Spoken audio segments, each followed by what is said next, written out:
Allez, salut à tous. Alors aujourd'hui, je vais t'expliquer comment j'ai pu installer mes systèmes de néon sous ma terrasse là pour pouvoir allumer si un jour je bricole sur la voiture assez tard ou quoi.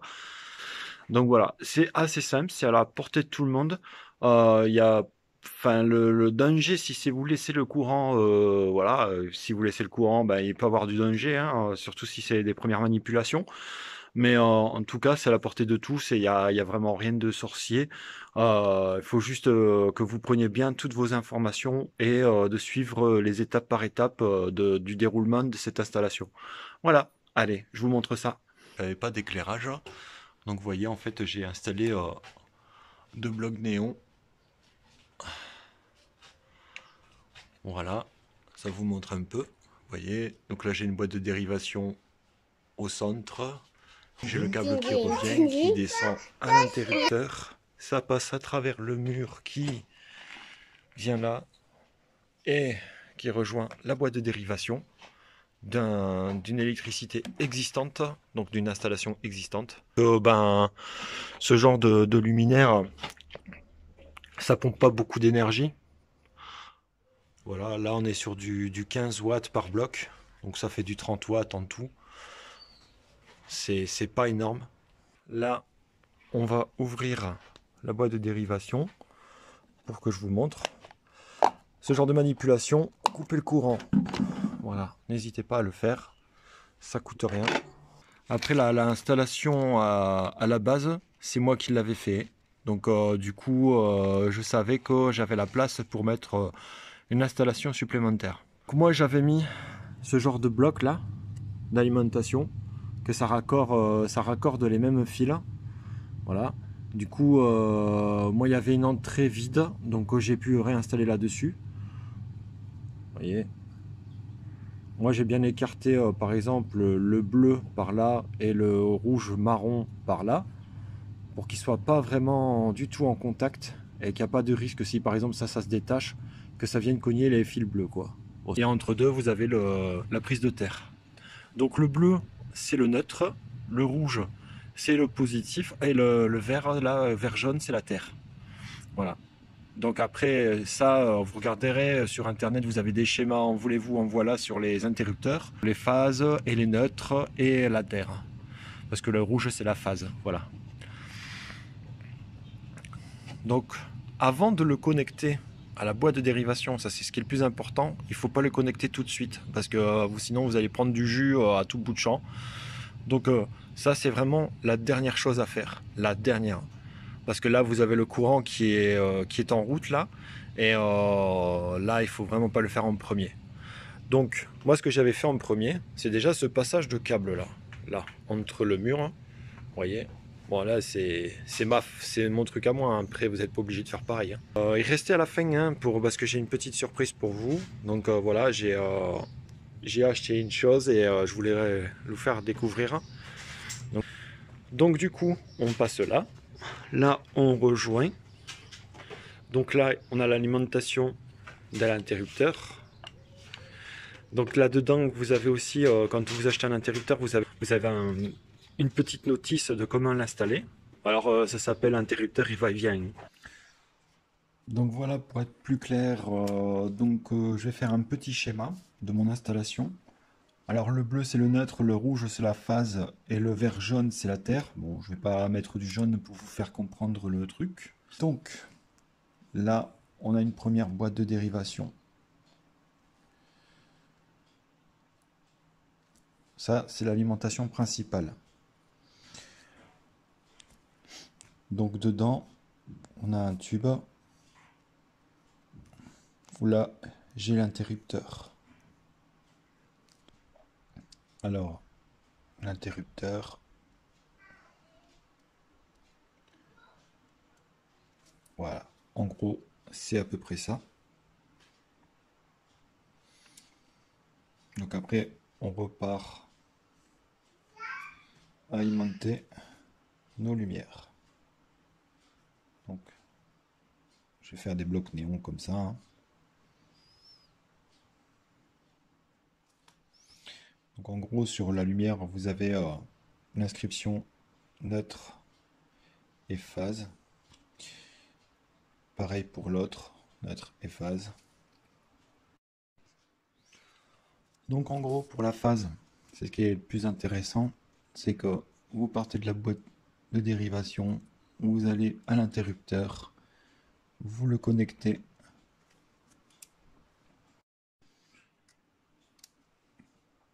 Donc vous le connectez dans le sens de la flèche. Normalement, vous avez une flèche qui va un peu comme ça. Bon, je vais vous faire plus grand. En général, vous avez ce genre de dessin. En général, c'est comme ça que c'est mis dans la boîte de l'interrupteur, enfin, sur la connectique. Du coup, là, normalement, c'est en général L1. Et là, vous avez X2 à peu près. Donc là, vous connectez l'arrivée de courant, donc qui viennent de là. Donc en L1. Et vous branchez la suite sur le X2. Donc le rouge, la phase, là, sur le X2. Vous voyez?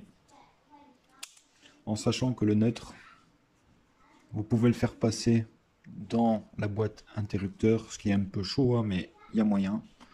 Et que lui, il continue. Il n'est pas coupé, lui. Il continue jusqu'à l'alimentation des deux blocs.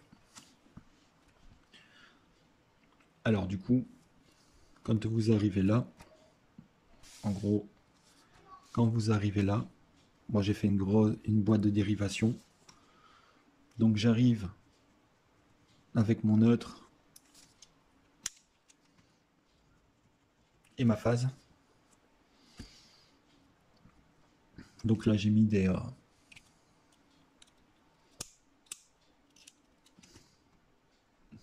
cos pour multiplier. Donc après,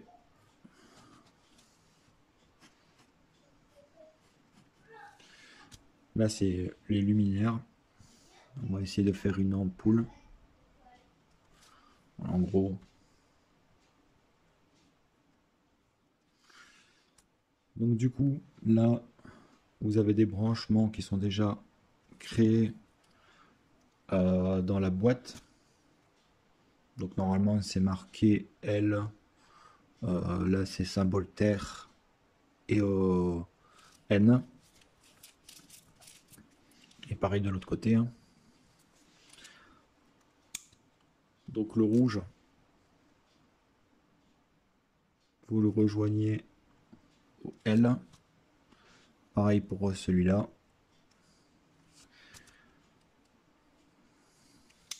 Le bleu, qui est le neutre, vous le rejoignez au N de votre boîtier néon. Pareil que de l'autre côté.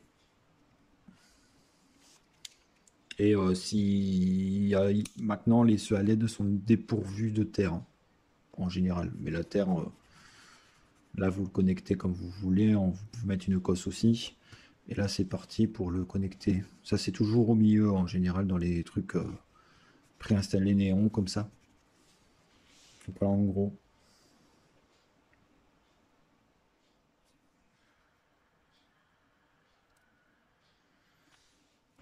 Et la terre, vous la faites passer à travers tout jusqu'à l'alimentation finale. Donc arriver ici. Elle a aucune interruption, comme le bleu, donc le neutre. Voilà. La terre et le neutre vont directement au luminaire. Donc voilà, ça c'est la boîte de dérivation. Donc vous avez votre connectique et seulement après vous venez connecter dans la boîte de dérivation où normalement il y a le rouge, le bleu, ça peut être marron aussi. Hein. Donc le rouge, le bleu et vert jaune pour la terre. Voilà, ça se passe comme ça. Bon, mon installation a été faite comme ça. Voilà, donc vous avez votre câble qui sort de l'interrupteur. Donc vous mettez un tuyau dedans. Vous commencez à installer des petits crochets pour mettre votre tube électrique. Voilà, le tube. Donc là, j'ai calculé la dimension qu'il me fallait jusque... Mais laissez même de la marge hein, pour arriver à votre endroit où vous allez mettre votre boîte de dérivation. Moi, j'ai rentré tube par tube, j'ai fait les crochets par crochet. Enfin voilà, ça c'est une manière. Donc après, je suis arrivé à cet endroit-là où j'ai mis ma boîte de dérivation. Là, j'ai installé ma boîte de dérivation. Je suis venu mettre le câble dedans. Donc dans cette boîte de dérivation, j'ai installé ce type de raccordement. Donc le premier fil, je l'ai mis du côté où il y a l'orange là, vous voyez, sur le bord. Là, dans ma boîte de dérivation, il y en a 3 comme ça. Donc tu vois, c'est pas sorcier. Hein. Faut arriver à cette boîte de dérivation. Le plus dur, c'est que comme moi j'ai 4 mètres de haut là, à peu près, le plus dur c'est d'aller forer dans cette brique rouge là, à hauteur. Donc j'ai dû utiliser mon échelle. Hein. Installer les blocs néons. Les blocs néons, c'est vraiment très facile à installer. C'est vraiment pas du tout sorcier. Vous avez à cet endroit-là à peu près, vous avez un domino électrique. Donc vous raccordez votre câble sur le domino électrique. Et puis après, vous raccordez votre fil au branchement de celui-là, là, qui vient du courant de l'interrupteur. Voilà. Après, vous faites la même chose de l'autre côté. Vous voyez. Donc j'ai mis un fil électrique assez long. Parce que là, je voudrais l'éclairage le plus au fond possible. Donc, comme là, j'ai moins de distance, du coup, je l'ai raccourci un petit peu. Ça n'a pas de gravité. Hein. Ça. Vous avez ce symbole-là qui veut dire la Terre. Voilà. De toute façon, la Terre, en général, on la met au milieu. Hein. Ça, c'est en général sur les installations électriques. Vous l'avez toujours au milieu de la phase et du neutre. Là, vous rentrez votre fil qui vient de l'interrupteur dans la boîte de dérivation, dénudé et puis raccordé sur les fils que vous avez prévus ou que il y a un espacement pour mettre votre alimentation. Voilà. Voilà pour la petite surprise. Et je voulais voir avec vous le déballage, la vie et puis et un essai aussi de ce produit. Donc en fait, je vous présente un affûteur de forêt. Il s'agit du S1Z DW0375.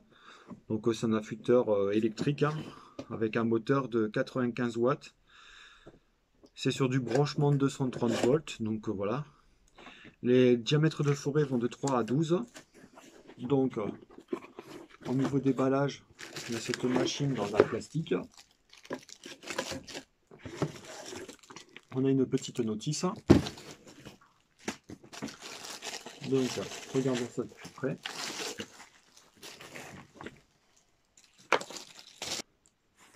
Donc cette machine, donc on a un câble, je pense qu'il est pas mal assez grand, de notice d'utilisation. Donc on va essayer de se débrouiller. Donc du coup je vais vous montrer, là j'ai un forêt pour métaux qui est un petit peu fatigué. Bon je vais vous montrer, hein. Là je vous montre pas, bon il y a déjà un trou dedans. Hein.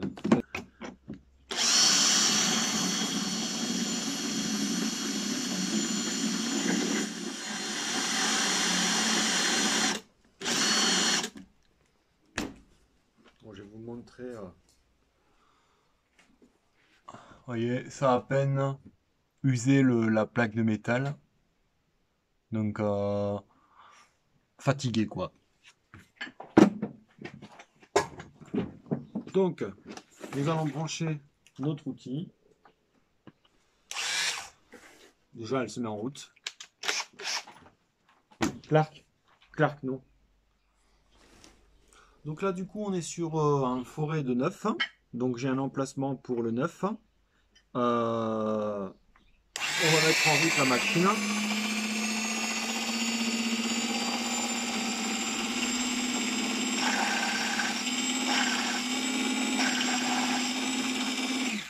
fait, apparemment, et ça se guide tout seul. Ah ouais.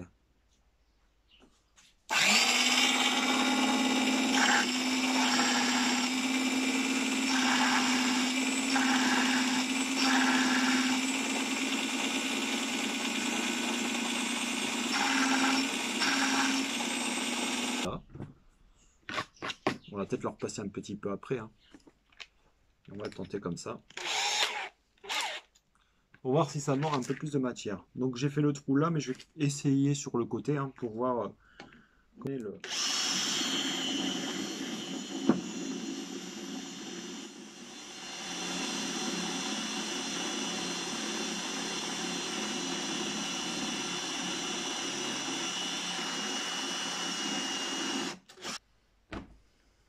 Ça mange un petit peu plus de matière, mais c'est pas encore parfait.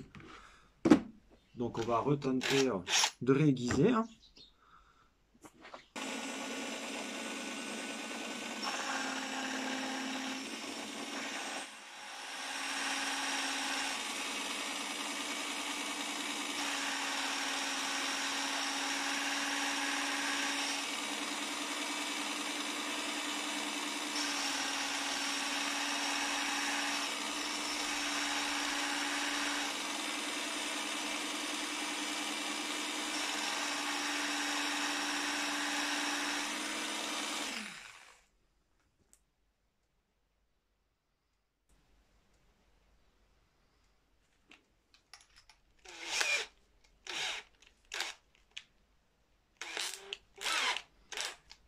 Allez, donc on tente sur un nouvel endroit de la plaque. Donc je vais tenter ici.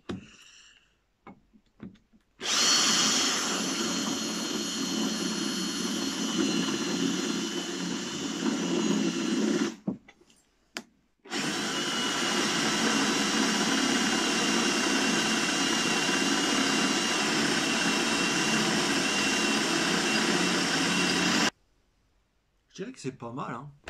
Je dirais que franchement c'est pas mal. C'est sûr. Mais là on est vraiment pas mal. Donc là on est sur le point avant affûtage. Là on est sur le premier affûtage. Et là on est sur le dernier affûtage.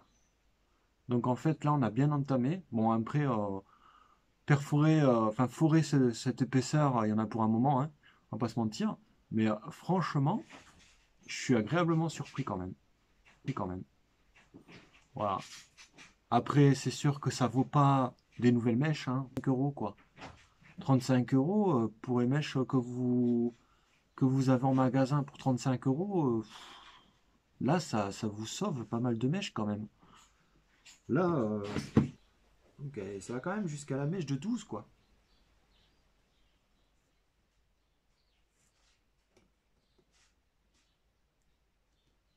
Ah non, franchement, là, je suis agréablement surpris.